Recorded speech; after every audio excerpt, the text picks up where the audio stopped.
le programme global de lutte contre la criminalité maritime de l'ONUDC.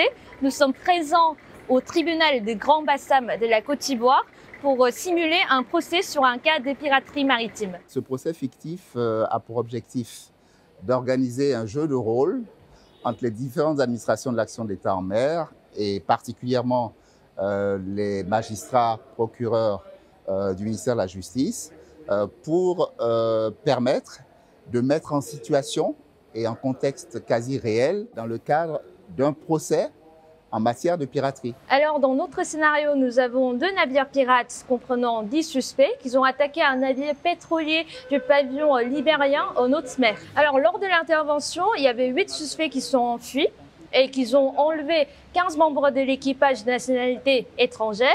Et là, dans notre procès, nous avons 2 prévenus, l'une des nationalités ivoiriennes et de l'autre des nationalités béninoises. Alors, ce sont les infractions qui ont été retenues, y compris la piraterie maritime, selon les articles relevant du Code maritime de la Côte d'Ivoire.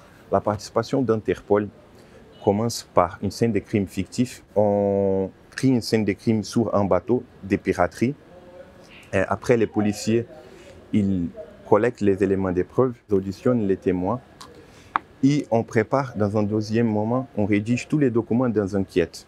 Par exemple, un examen dactyloscopique, une planche de photographie avec les éléments de preuve et on transmet à la ONUDC pour un procès fictif sur la piraterie.